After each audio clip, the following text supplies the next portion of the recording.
If your creative push has helped you, you can help the show by shopping on Amazon.com.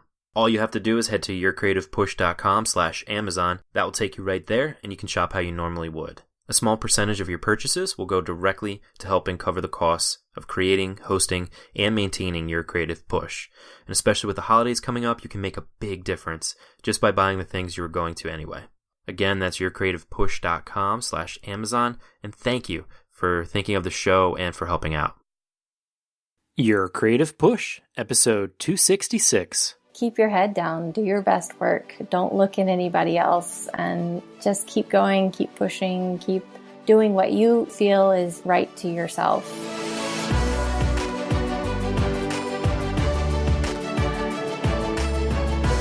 Welcome to Your Creative Push, the podcast that pushes you to pursue your creative passions. I'm your host, Youngman Brown, and my guest today is Hannah Yata. Hannah is an artist who seeks to interweave the parallels of the unconscious with the struggle of the natural environment and how it relates to views regarding the body of the woman and that of nature. And she comes on the show today to talk about her early career as she worked other jobs while doing her own work in her free time, something that this show is kind of based on and something that I think we're all trying to strike a balance with. She talks about an early opportunity that she got to work for the rapper B.o.B, and along those lines, the role that magic and synchronicity plays in her art as well as her life, and how you often get rewarded for going after the thing that you've always dreamed about going after. And we'll talk at the end of the show about another kind of synchronicity that I discovered after I talked to Hannah, a fun little Your Creative Push synchronicity. But Hannah goes deeper and talks about her own process and the amount of planning that goes into each and every one of her pieces, but also as she has progressed in her own career, the difference between commissions and personal work, and again, trying to strike a balance between making money and also finding joy in your own personal work. Hannah also talks about her own personal resistances and not getting too caught up in what other people are doing, but keeping your head down and doing your own best work at all costs. A very inspiring episode from one of my new favorite artists, and I know you're going to be inspired by my conversation with Hannah Yata. Enjoy. Hannah, welcome to the show. Thanks for having me. Well, thank you very much for being here. So we like to start out on this show by giving you an opportunity to kind of give us a brief bio, kind of how you got to the point you are today in your your artistic career. Okay, yeah, sure. I went to college for art. I mainly studied drawing and painting while I was there. From that point, I'd say about 2 years in, I got extremely focused and very passionate about what I was doing and decided, this is what I really want to pursue. And I had no idea how that would translate into having a career. Somewhere in those last 2 years, I stumbled on some artists that I was really excited about, and they were living artists. So I ended up going to study with them in New York City. And from there, I really felt like I had met kind of like a tribe of people that I was like, oh, this feels like home. So after I graduated college, I went back up, got an apartment, and started working for a huge artist. He kind of had a factory sort of situation. And at that point, I was working a full-time job, sometimes overtime, and just really trying to paint on the side and, kind of thing where you're getting no sleep. I know all about that. Yeah. It's you mentioned that you work night shift, and I did night shift for I think a little bit over 2 years, while still working on my own work. Yeah. So I did that for about 3 years working for another artist, and then I got a commission from B.o.B, and that really helped me to, I guess, that gave me a little bit of push to be able to make it out on my own, not only just exposure wise, but just a little bit of money in my pocket to kind of take a few months away from the full-time job. And so that's when I just decided to go for my own work, and I've been able to work for myself ever since. Very cool. A lot of different elements I want to get into. I want to start with the working the full-time job and then painting on the side too, because I think a lot of people that are listening are in the similar situation where, they have a full-time. What was the job? Was it anything creative? Yeah, it was I was painting for another artist. Oh, okay. Yeah. But was that feeling like busy work, or were you able to kind of like express yourself? Oh, yeah, that was totally, just his work, that was no creative expression of my own. Okay, so it felt very much like a job then. Yeah, exactly. I got you. So then how did you kind of balance that? Because I think a lot of people are in that similar situation where they're trying to get to their own personal work in the very limited free time that they have, and they feel like they're kind of being sucked away from that because of their full-time job. Right. So I guess that's the big question. It's like, how do you work 40 to 60 hours a week and work on your own stuff? And for me, like I moved up to New York when I was 23 and I was like, you know what? Fuck it. Like, I can probably heal my body at some point, but I'm not going to be able to get this time back. So I was like, I'm not going to sleep. I slept like maybe 3 to 4 hours a night, and I would go, sleep during the day, wake up, go to work, come back in the morning, paint until, I was delirious, and sleep 3 to 4 hours and then go back to work. It's like you do crazy things because, sometimes it would take me 2 hours to get to work because the trains would be so slow, it's New York City. Right. The commute adds so much time to it. Exactly. So it's like, when I was really delirious, I would take the train and just sleep on the train, and that would just kind of be my nap or sleep for the day. Other times, I would just ride my bike to work, and that would take like 45 minutes. It was about like 7-8 miles one way, so it was hard to do every day. But it saved me a lot of time, and it's like you get a little bit of exercise in. That's kind of how I worked for a few years. Yeah. And I think that a few years is all you can last with that kind of mindset. Yeah. But I think having like a big goal at the end of it, like as long as you're like always aware of that like big goal at the end, that you're working towards something, not just like killing yourself for no reason. I think that's like the really big important thing. Exactly. Yeah. That was my goal, is like, I know what I wanted to do, and, I kept applying to galleries and making work, and I just, I was just like, kept throwing it out there and really just hoping for the best. Absolutely. Now, you also mentioned 2 different kind of situations where you worked with another artist. Can you talk about the difference between those two? Because it sounded like the first one was like a positive experience, like, finding a community, or like kind of first being able to see like, okay, this is a real thing. And then the second one kind of not so much. Oh, sure. Like the first one was like, it was kind of like an internship while I was in college. It was like a month that I took to go to New York and just kind of like, worked on these little sculptures and made canvases and stuff. It wasn't really an actual job. Mm-hmm. He kind of offered it to me when I got back, but I knew I needed a little bit more financial stability. So I took the full-time job because I knew that I would have a schedule, and then working around that schedule, I guess my goal was to save up money so that I could actually take like just full time off of work. So that was, like money wasn't like a thing that I was trying to hoard. It was just kind of like this idea of like, okay, I'm going to get a certain amount of money, and then I'm going to quit my job, and I'm just going to like work my ass off and see what I can do on my own. Right. And then how did was this like a friend that you knew before, or? Not really. When I first took the internship, he was a total stranger. I just kind of, sent him an email. And I was like, hey, I love your work, like, can I come work for you and just, hang out? That's so cool. Yeah. Well, I think that's like one of the cool things that people don't realize is like that people are accessible these days. Like it's very easy to just, send out an email and be like, hey, Hannah, like, I love your work. You want to come on the podcast? Like, you know what I mean? Exactly. And sometimes you'd be surprised with like the kind of the opportunities that you can get when you do that. For sure. I mean, I think that's the thing. Most people are so afraid of being told no to. And I think like a long time ago, I had a friend that was like, he saw how well I painted in college and, he admired me, but he knew like I voiced my sort of like idea of like, I would love to just paint full time. And he was like, you're going to fail, right? And I was, it kind of hit me in the gut, like, What? Jesus Christ, like, that's dark. Like, Yeah. okay, thanks, man. Right.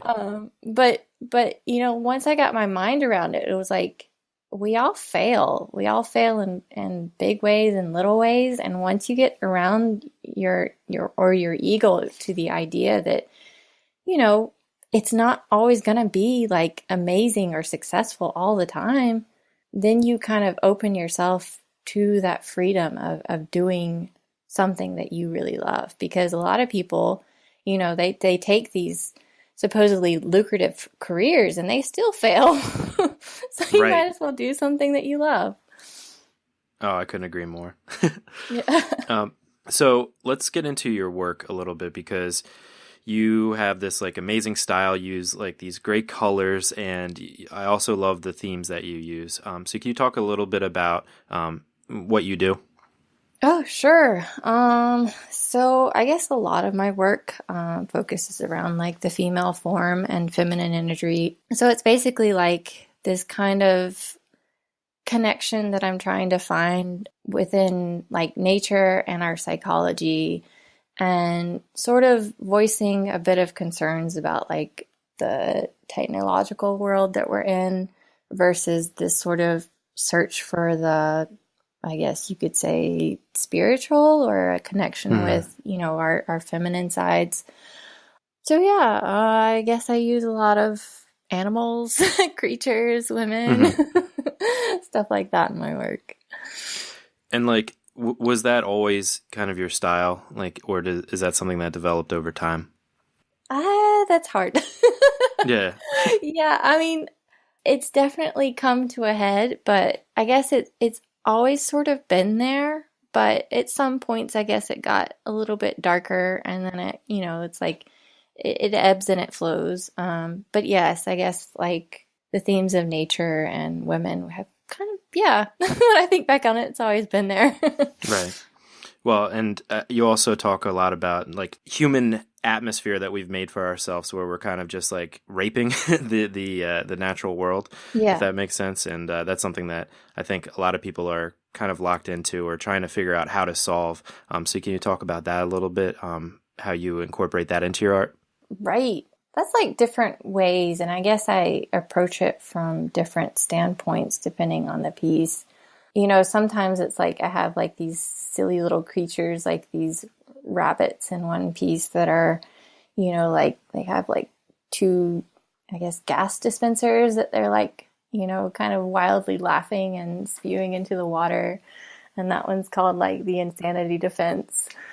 And then I have, more like dark or darker and somber pieces like I think it's called like Psyche, where like you have like this torso of a woman and she has these really strange like fish heads, but her abdomen is kind of like split down the middle and then sewed up, so you have like these stitches.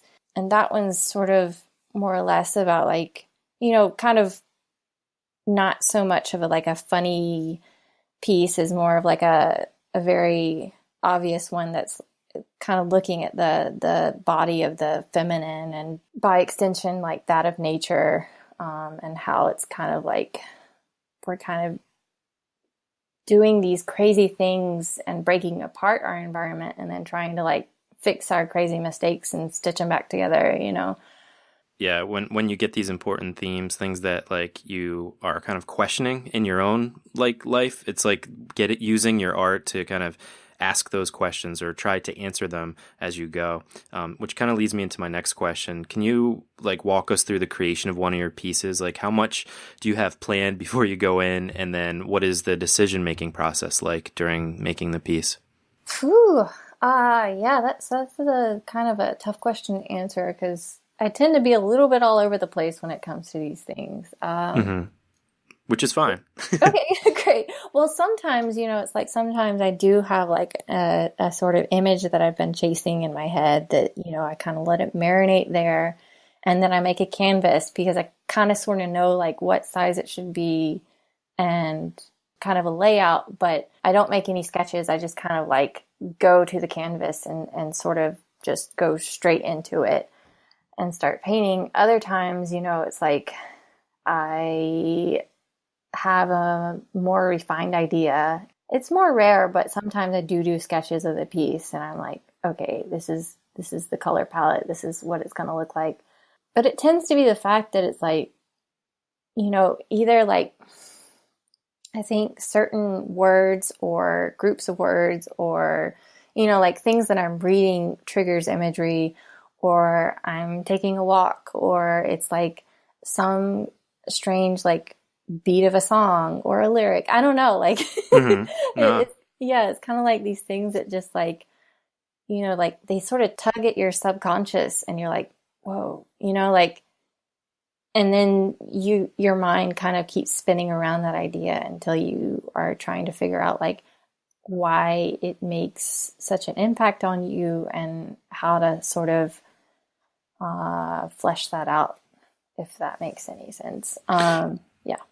It does make a lot of sense, even though it makes no sense. You know what I mean? Like, I think, and anybody that's kind of been through the creative process is probably nodding their head in agreement. Where it's like, all right, well, like, why is this thing like finding its way into my art right now, or my writing, or like my music?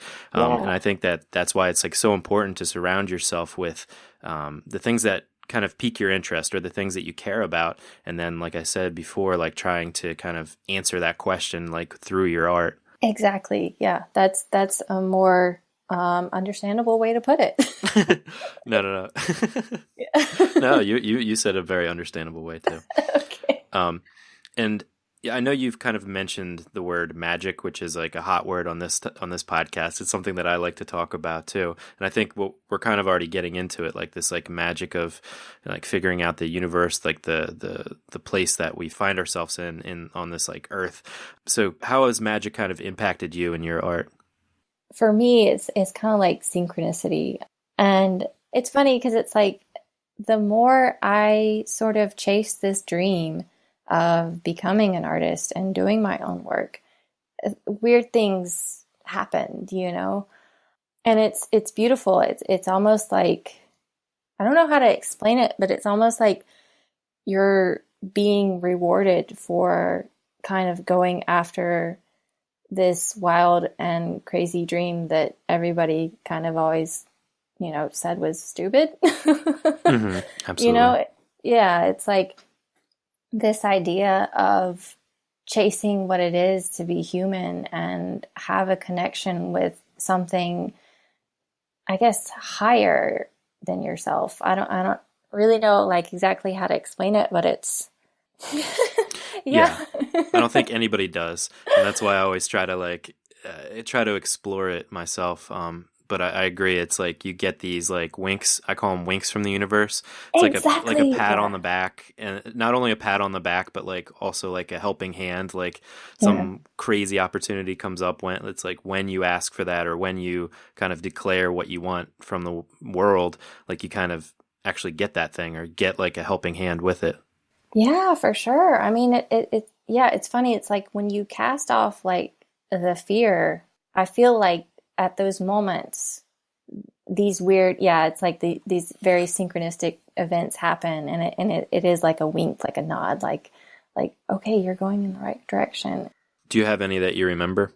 Well, the whole like album cover for B.o.B thing was really strange because, it sounds like kind of corny, but it's like I really liked his music, especially in college. I feel like, Me too. okay, great. Yeah, like I think I was just kind of having a tough time at some point, and that silly airplane song they played over and over again, like, They still play it every single yeah, day yeah. at work for me. Oh, Like wow. we have a very limited. They're starting to kill it for me. Yeah. They play like that and like that Barbie girl song. Do you know that? Oh That one no. drives me crazy every single shift. I swear to Oh God. no. Anyway, yeah, B.o.B still Wow. has a part of my life. Okay, gotcha. Yeah, so it's like when I came to New York and I met like, well, he was, like I didn't really know him at the time, but now he's my husband.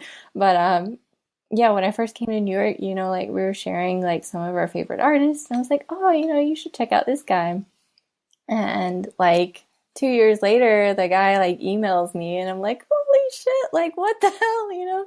And it's funny because he actually like, he sent me one of his other favorite artists, Tool, who Hmm. actually ended up being like the husband of the artist that I showed with like 3 years later. So, Whoa. yeah. So Love it. it's just funny things like that.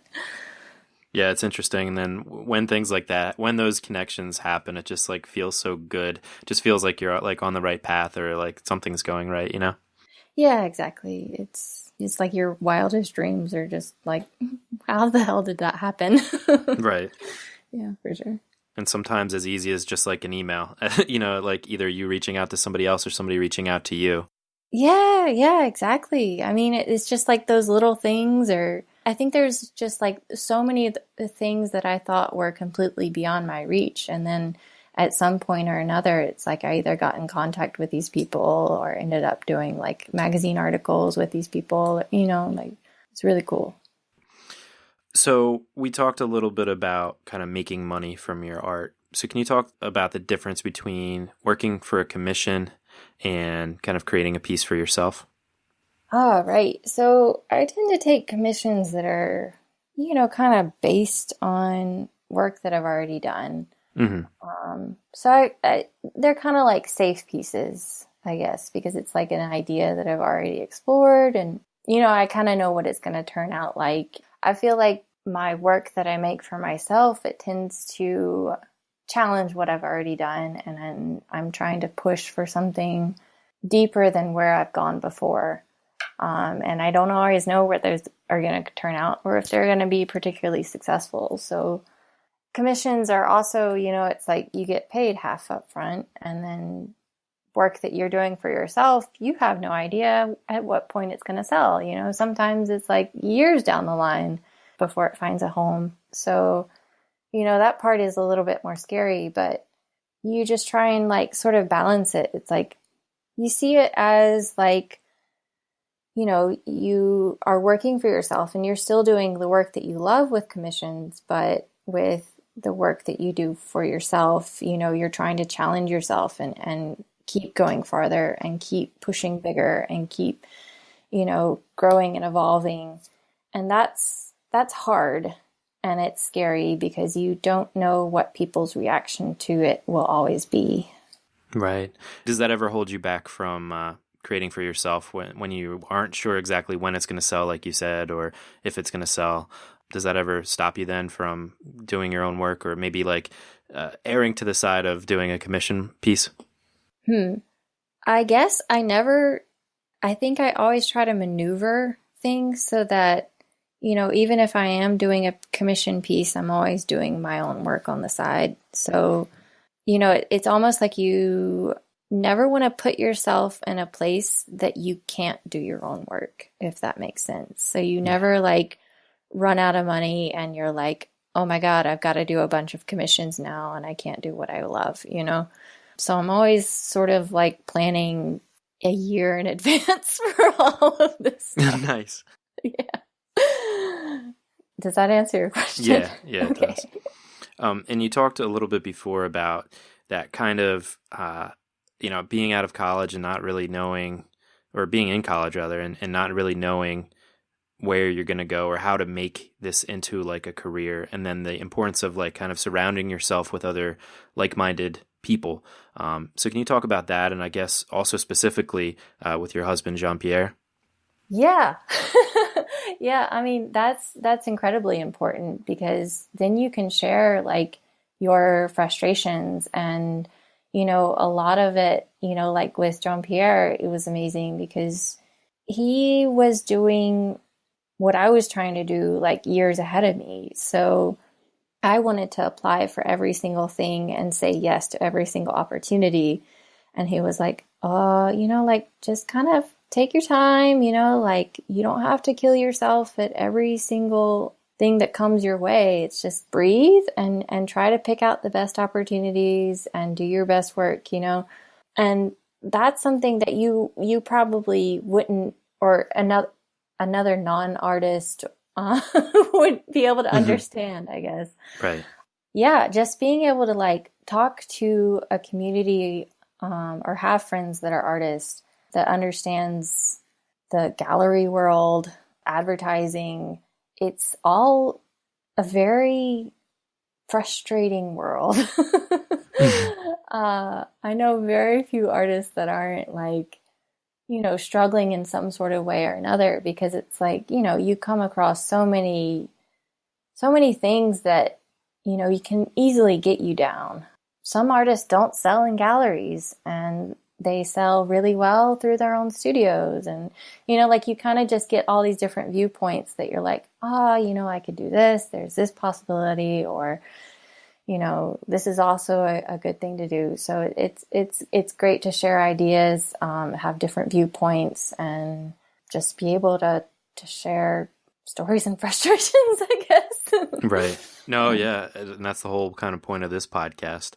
I think it's so difficult because it's uncharted territory. And even though other artists have kind of gone through their own path, and they can share wisdom and they can share, the failures and successes, every artist has to go through their own failures and successes, and they all have their own paths that they have to walk. So it's just kind of having a support group, not necessarily like a guide. Yeah, it's like you go with your own gut, because it's like there's no one way up the mountain, basically. It's like people have to find their own way, and but it is great to know people that are kind of there to help you and support you, and just be friends. Absolutely. So on your own journey, have you experienced any resistances or any things that have held you back, or maybe you still kind of deal with them on a daily basis? Yeah, for sure. I mean, if we talk about in the past, it's like I can't tell you how many people were like, why are you going to college for art? This is a waste of a degree. It's like you experience, a lot of frustrations. It's like applying your work for things, especially in the beginning, and you get a lot of people saying no or just not responding, and it's a lot of hard work. And I guess for me as well, I had to teach myself a lot of how to paint. So for the first few years, I felt like I was banging my head against a wall, like trying to like just put these paintings together and make them beautiful, while I felt like a very limited knowledge of color and how to apply paint. So, I've learned that on the way. And people will always tell you like what to do and how to do it, even if you're an independent artist. So, maybe you're working with a gallery and, they're like, hey, this works really well. Why can't you paint more of it? And you're like, no, I'm like, I'm not a machine. I'm not a factory. I'm not just going to keep doing like the same work you want me to do. So Right. yeah, it's a difficult world to maneuver, but I feel like half the time making things, you really are just sort of in a frustrated state, and it's funny because in this world of like Instagram and Facebook, people are posting like all these like progress shots, and you're sometimes you feel like a failure when you haven't posted anything in a while. So it's just kind of like, keep your head down, do your best work, don't look at anybody else, and just keep going, keep pushing, keep doing what you feel is comfortable and right to yourself. And that's what I do. Right. It's kind of like going with what we were saying before about going down your own journey. Everybody's doing their own thing, and there's like infinite people like that you could look at on Instagram or any kind of social media that are doing completely different things because they're on different paths and they do it at different paces and they have a different amount that they share. And so you could compare yourself to every single one and be like, well, I'm not like that person. I'm not like that person. But it's like, that's okay. Like recognizing that that's okay. Like you don't have to post every single day. Or if you do post every single day, that's fine too. It's just like being really confident in your own pace, your own path, your own journey. Exactly. Just not getting wrapped up into other people's lives and focusing on yourself and trying to do your best work. It's hard, but it's like it just kind of takes a certain amount of discipline and habit, I guess. Absolutely. You mentioned before too about like when you're just starting out or getting into something new, you don't quite understand how to do it or like the correct technique or for other people, I think they're just afraid to suck. They're afraid to not know how to do something and push through that. Would you have any advice for them to kind of learn how to bridge that gap of skill? Well, for me, I can tell you I did a lot of work and I sucked at a lot of it, but I kept making it and I kept learning from those mistakes. You have some people that are like, no, work on the same painting for the next 5 years. And, that's how you learn. But I don't really feel like that's the way to learn. I feel like, you just keep making a lot of work and, maybe half, maybe all of it, people will never see. But I feel like just continuing to push through and weed out those mistakes was more or less how I was able to learn on my own. Right. Just pushing through. Yeah. Keeping your head down. Yeah. Try not to get depressed by like how great everybody else is, Right. Yeah. Before we let you go, I was wondering, did you have any resources, anything that's like really inspired you in the past that maybe could help inspire the listeners? Yeah, sure. I think one speaker that really inspired me at some point was Angela Duckworth, and she talks and has written, I think, a book on grit. And that's all about like passion and perseverance and continuing to push and exceed every time you go into something that you love. It's like something that you have to go into it excited and ready to learn every time that you're setting your focus on it. Yeah, grit. It's a quality that I think can be learned. It's just like building that habit of continuing to push through. Yeah, for sure. Hannah, it's time for the final push. And this is where I ask you to reach through the microphone and grab the shoulder of one of the listeners that you've already really inspired today and just give them your best final words of advice and really push them to pursue their own creative passions. Sure. I really believe in creative people, and I think the world needs more of them. I would say don't let money rule your world. Don't let it be a number that you measure your success by. I think our attitude towards money scares a lot of people, so that's why they keep going back to these jobs that give them dependable paychecks. But I think if we change our view on money as more of an exchange of energy and continuing to like let that be the currency that like we put into our work, it becomes like a different tool.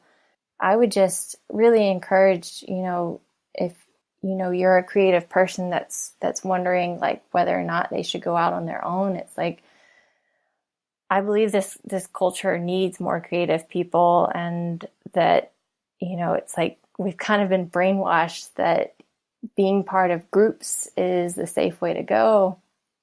But I think they're the key to our society, and I think we need more like diversity, intelligence, resilience. Like I think that's the way to kind of push our future forward, and I hope that you make the jump. Hope I inspired some people. Oh, absolutely. Thank you so much for coming on today. Great. Awesome. And you can find Hannah on her website, which is hannahyata.com, HANNAHYATA.com. On Instagram, she is Hannah Yata. And on Facebook, she is Hannah Faith Yata. Hannah, thanks again. Thank you so much. Big thank you once again to Hannah for coming on the show.